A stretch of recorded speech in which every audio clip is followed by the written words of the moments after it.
Really important news sometimes go unnoticed. On the 4th of August, an event occurred and was not noticed by anyone. For the first time, a combat vehicle armed with a combat laser destroyed another combat vehicle on the battlefield.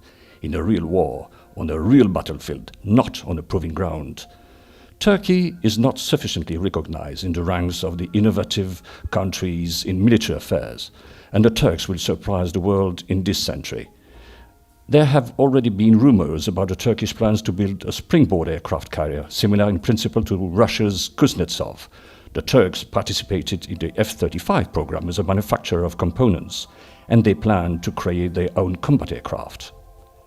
With combat lasers, it turns out differently.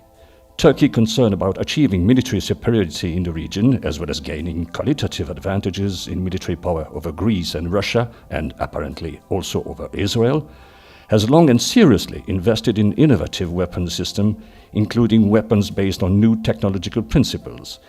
In the early 2010s, the Turkish company Saftak demonstrated experimental samples of plants of different capacities, starting from 1.5 kilowatt and then up to 50 kilowatt.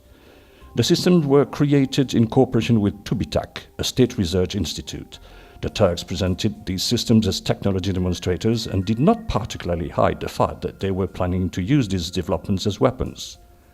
However, they managed to put all the observers on the wrong track, saying that laser weapons would be primarily used for the Navy. Nobody was particularly interested then.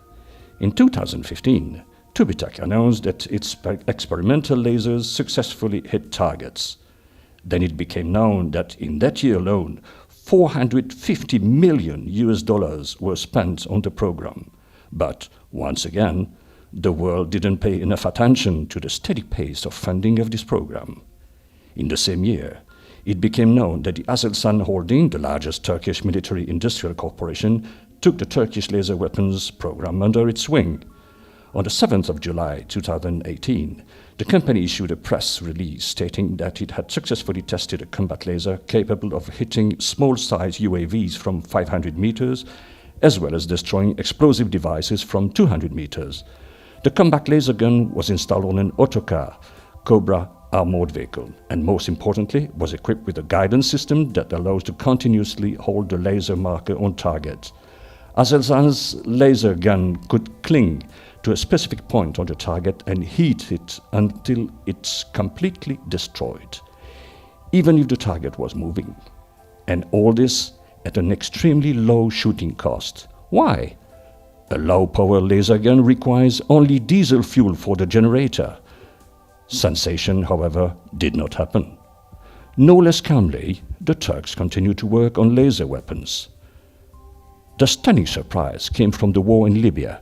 For operators of the UAE-owned Wingloon 2, a Chinese-made combat UAV, this would be an ordinary reconnaissance and combat mission. But their drone, armed with an anti-tank missile, happened to be shot down. And soon the world flew around a photo of the wreck, showing a burnt hole. Well, the Turkish device that had shot down the UAV was mounted on the chassis of an armored 4x4 vehicle. Like the earlier Aselsan model, it is equipped with a Turkish-made optoelectronic guidance system. The system allows you to accurately inspect the target, select a vulnerable point, and then hold the laser marker on this point until the target is completely destroyed. The power of the gun is 50 kilowatt. This is so far the most powerful combat laser mounted on the Turkish combat vehicle. So, the system is now combat-proven. Such a laser gun could shoot down an unarmored helicopter. Turkey can now build such weapons in large quantities without any problem. And this is a tactical weapon. It does not need any special transportation conditions. Ordinary soldiers, including conscripts, could use these weapons, and the cost of firing such guns is, in the literal sense of the word, is equal to the price of diesel fuel spent during the shooting. This is namely how Turkey will keep the world amazed. Both Russia and the United States are superior to the Turks in laser technology. China too, maybe. But ground-based combat vehicles with tactical-level lasers are not being built nor used in Russia or in the United States. This is done by the Turks. They will progress faster and faster with their combat experience. We all ought to keep an eye on Turkey.